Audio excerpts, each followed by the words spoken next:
morning. Right, today is day 4, I think. I'm losing track of days already.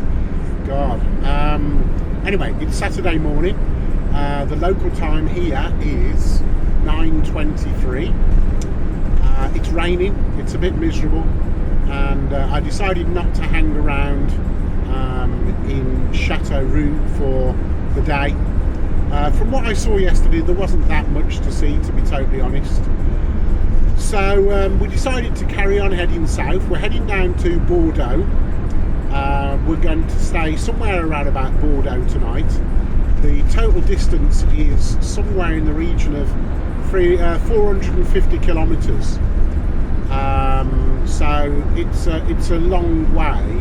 So we'll break that up halfway.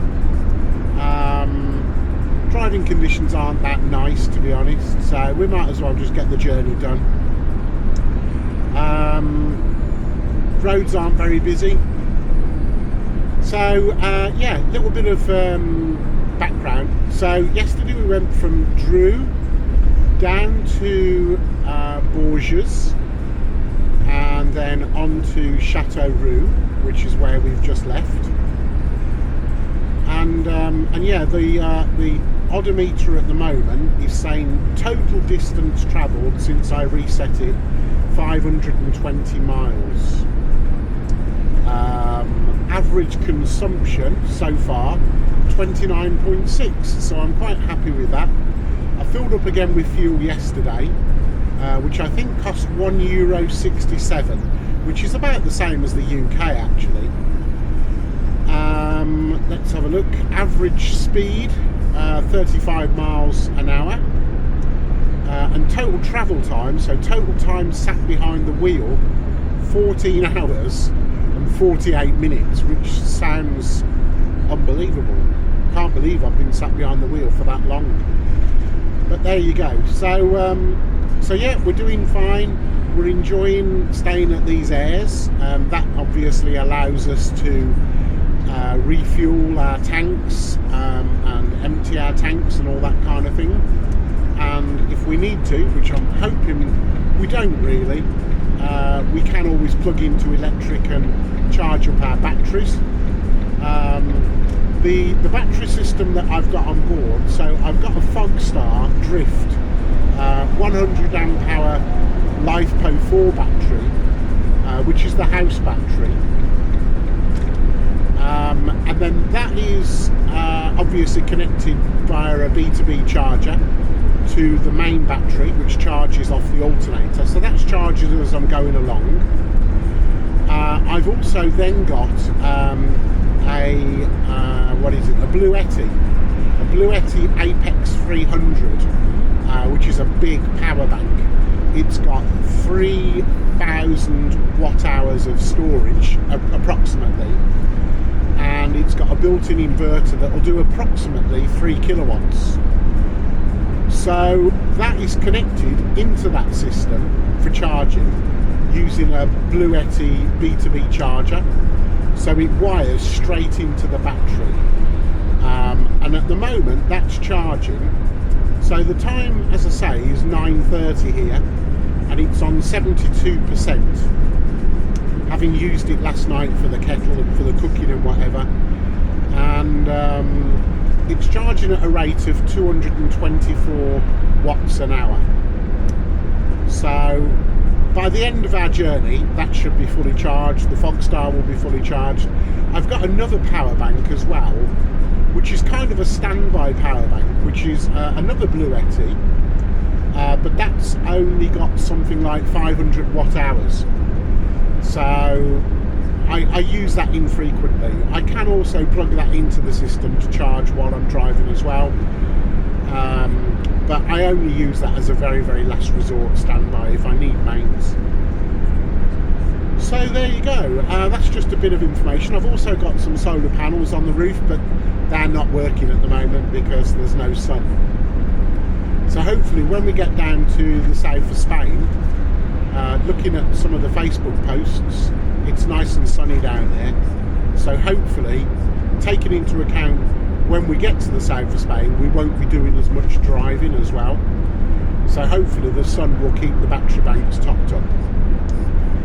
we're just going past the turn-off for a place called Poitiers, and we've got 441 kilometres still to go. So there you go. I'll check back with you later on.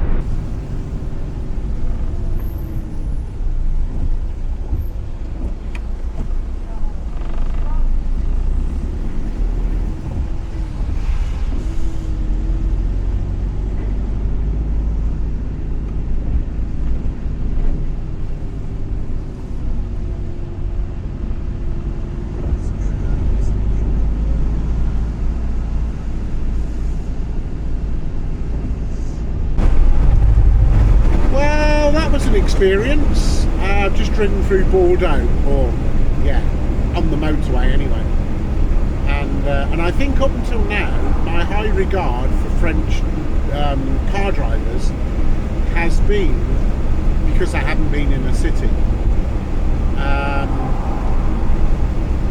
What can I say?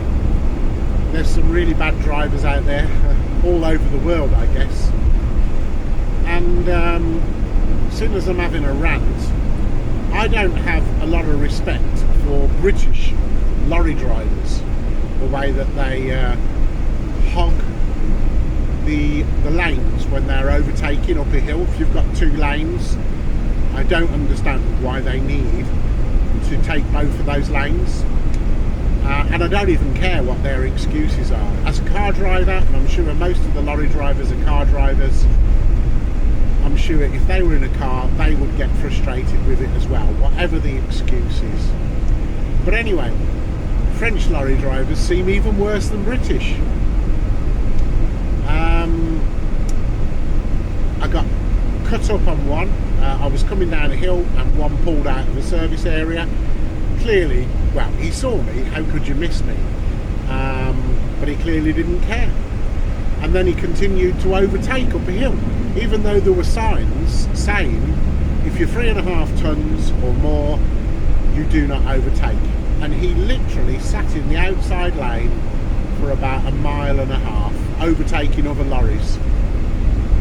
And that's just inconsiderate. And if there's any lorry drivers watching, then I would love to hear your opinion on why lorries have to overtake going uphill.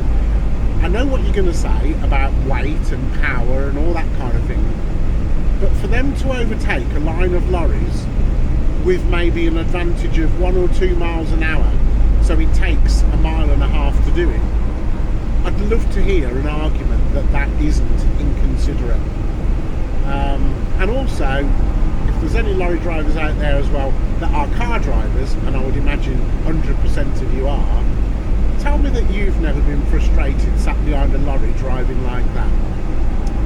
There you go. So yeah, it's 1:45 now. According to the sat nav, we've got 1 hour and 21 minutes to go, which is 120 kilometres. And it's been a long drive, and that last little bit running through Bordeaux has been stressful to say the least. But anyway, the sun's shining, 16 degrees, and we're even further south than I anticipated, so that's great news. Wow, it looks like I've ended up at a toll, and I don't know how. Well, this will be interesting.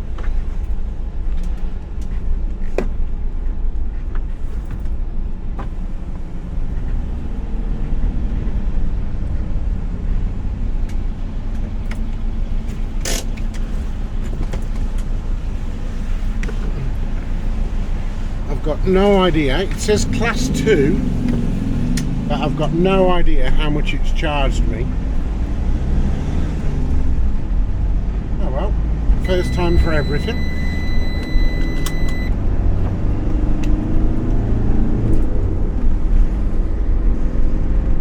Google was supposed to bring me on non-toll roads, so I've got no idea why it brought me on here. So we're in a place called Castets, or Castel, and this is another aire de camping, as you can see, very, very familiar. But look at this, this is a million times different to the last one that I just stayed on. And so there we are. There's another couple of brick vans, and this is beautiful. I've got a little bit of sky for my Starlink. They've got water, they've got disposal, and this is lovely. Again, £10 a night, and electric as well included. So this is where we're staying tonight, and tonight is Saturday. Find it! Find it! Find it, Ted! Find it! He's the most happy he can be when he's looking for something. Good boy! And you always know when Ted's happy because his tail's in the air and it's wagging. If you've ever wondered what makes me truly happy, it's this. 1 hour later. Right, so tonight, just like last night, I'm doing my tea, and in the slow cooker I've got frozen fresh spinach, fresh mushrooms, I've got chickpeas left over from last night, I've got some fresh chicken which I'm going to do in a second, and then I've got some lentils that I've just bought from the supermarché, and this, which is new. So you may have seen these advertised on Facebook, and this is my first time of trying them, and I bought a load of these to bring with me because they don't need freezing. So I'll let you know how they are because I'm keen to find out. They're about £3.20 I think for a pack, and a pack will serve at least 2 meals, I guess. I don't know. The best before date is the 20th of March. You don't need to freeze them, you just need to keep them cool. So that's ideal for travelling. So this is an ideal alternative to me buying base sauces from the restaurants. So now I've added a load of water and some chickpeas and the lentils, and now I just need to add the chicken. There you go. So if it's any good, I'll tell you. Trust me, I will.